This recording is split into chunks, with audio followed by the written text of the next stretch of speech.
Israel और Hamas के बीच जंग के चलते गाजा में हालत दिन ब दिन खराब होती जा रही है।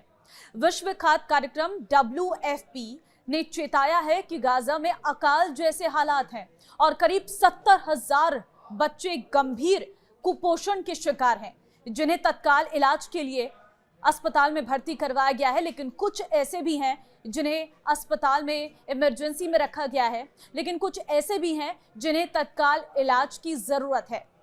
नमस्कार, मैं हूं आपके साथ ममता तिवारी। आप देख रहे हैं न्यूज़ 18 का डिजिटल प्लेटफॉर्म। गाजा में हालत दिन ब दिन खराब होते जा रही है। अंतर्राष्ट्रीय मानवता से जुड़ी 100 से अधिक संस्थाओं ने एक संयुक्त बयान जारी कर ये चेतावनी दी है कि गाजा में भूख, बीमारियां और पानी की भारी कमी के कारण लोगों की हालत गंभीर है। बयान में इजराइल से तुरंत नाकाबंदी हटाएं और जरूरी सहायता पहुंचाएं की चेतावनी दी गई है। गाजा शहर के हालात इतने बिगड़ चुके हैं कि वहां के बाजार खाली पड़े हैं, पानी की व्यवस्था लगभग ठप है, सड़कों पर लोग बेहोश हो रहे हैं। एक चैरिटी के जरिए भोजन पाने के लिए बच्चों समेत बड़ी संख्या में लोग कतार में खड़े नजर आ रहे हैं। इजरायली हमलों और नाकाबंदी का सामना कर रहे गाजा में हालात अब जितने खराब हो गए हैं, उसे बेहद से जानने की कोशिश करेंगे। देखिए, 100 से अधिक सहायता संगठनों और मानवाधिकार आयोग और साथ ही आपको बता दें कि मानवाधिकार समूहों ने ही गाजा में बड़े पैमाने पर भूखमरी फैल रही है, इसकी जानकारी दी है। इन समूहों ने बुधवार को जारी अपने बयान में कहा है कि गाजा में राहत के लिए तत्काल कदम नहीं उठाए गए तो नतीजे बेहद खतरनाक हो सकते हैं और बेहद खराब हो सकते हैं। मानवाधिकार गुटों ने गाजा में पूरी पीढ़ी के भविष्य पर संकट होने की बात कही है। मेडिसिन सेंस आपको बता दें कि frontiers, MSF, save the children और ऑक्सफेम जैसे संयुक्त संगठन बयान पर हस्ताक्षर करने वालों में शामिल हैं।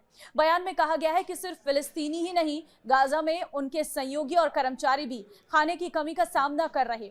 ये चेतावनी ऐसे समय में आई है जब गाजा के स्वास्थ्य मंत्रालय ने 24 घंटों में कुपोषण से 10 और फिलिस्तीनियों की मौत की जानकारी दी है। दूसरी ओर गाजा में आपूर्ति को नियंत्रित करने वाले इजराइल ने संगठनों को चेतावनी को खारिज करते हुए उन पर हमास के समर्थन का आरोप लगाया है। संयुक्त राष्ट्र एजेंसी की ओर से कहा गया है कि गाजा में भूख के चलते विनाशकारी परिणाम हो सकते हैं। विश्व स्वास्थ्य संगठन WHO के मुताबिक गाजा में गर्भवती और स्तनपान कराने वाली महिलाओं में से 20% महिलाएं कुपोषण का शिकार हैं। WHO ने आने वाले समय में स्थिति और खराब होने के संकेत दिए हैं। संयुक्त राष्ट्र यौन एवं प्रजनन स्वास्थ्य एजेंसी UNFPA ने कहा है कि गाजा में भूखमरी, मनोवैज्ञानिक आघात और स्वास्थ्य सेवा की गिरावट के कारण बच्चों का जन्म लेना मुश्किल हो सकता है। UNFPA ने चेतावनी दी है कि ये स्थितियां अब पूरी पीढ़ी के अस्तित्व के लिए खतरा है। संगठन ने 2025 की पहली छमाही के आंकड़े पेश किए हैं, जिसके अनुसार जन्म दर में तेजी से गिरावट आएगी। UNFPA ने जनवरी से जून तक 220 माताओं की मौत दर्ज की है। ये 2022 में दर्ज मातृ मृत्यु से 20 गुना अधिक है। अमेरिका के विशेष दूत स्टीव विटकॉफ जल्द ही गाजा में युद्ध विराम के प्रयासों को लेकर यूरोप और कतर का दौरा करेंगे और इसका उद्देश्य है किसी तरह से बातचीत के जरिए संघर्ष विराम और मानवीय सहायता बहाल की जा सके। गाजा में भूखमरी और निर्जलीकरण की स्थिति पर वैश्विक स्तर पर नाराजगी और चिंता जताई जा रही। मानवाधिकार संगठनों, UN एजेंसियों और मध्य पूर्व विशेषज्ञों का कहना है कि इस संगठन को राजनीतिक बहस नहीं बल्कि मानवीय त्रासदी के रूप में देखना चाहिए। इजराइल पर अंतर्राष्ट्रीय दबाव बढ़ रहा है कि वो नाकेबंदी हटाकर मानवीय सहायता को अबाध रूप से पहुंचने दे। संयुक्त राष्ट्र सुरक्षा परिषद आने वाले दिनों में गाजा की स्थिति पर विशेष बैठक बुला सकती है। अमेरिकी विशेष दूत स्टीव विटकॉफ की कतर और यूरोप यात्रा से उम्मीद है कि युद्ध विराम वार्ता को गति मिलेगी। WHO और WFP जैसी संस्थाएं अब सीधे हवाई मार्ग से सहायता भेजने के विकल्पों पर विचार कर रही है। इजरायली मीडिया में भी अब इस विषय पर मतभेद सामने आ रहा है। कुछ विशेषज्ञों ने कहा है कि सरकार की रणनीति पर सवाल उठाए जा रहे हैं। ड्रोन ट्रैकिंग सिस्टम और ब्लॉकचेन आधारित राहत वितरण पर चर्चा शुरू हो गई है। लंबे युद्ध और भूख से गुजर रहे बच्चों पर PTSD और मानसिक बीमारी के मामलों में तेजी आ गई है। क्या इजराइल की नाकेबंदी हमास को कमजोर कर रही है या आम लोगों को निशाना बना रही है? ये भी एक बहुत बड़ा सवाल है। अमेरिका और यूरोप के मुस्लिम मतदाताओं में नाराजगी देखने को मिल रही है और इस नाराजगी बढ़ने के कारण राजनीतिक दलों का रुख बदलने का दबाव हो सकता है। इजराइल द्वारा सभी क्रॉसिंग बंद कर दिए जाने के कारण पिछले 4 महीनों से गाजा में ना तो आटा, ना ही बेबी फूड और ना ही चिकित्सा सहायता पहुंच पाई है। रोटी जो कभी रोजमर्रा की जरूरत हुआ करती थी, अब एक फुसफुसाती हुई उम्मीद बनकर रह गई है।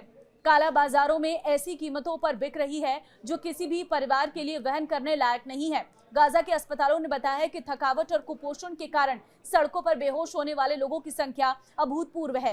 गाजा के स्वास्थ्य मंत्रालय के अनुसार इन शरीरों में अब कोई ताकत नहीं बची है। सैकड़ों लोग सिर्फ इसलिए मौत के मुंह में जा रहे हैं क्योंकि उनके शरीर अब भूख नहीं झेल सकते।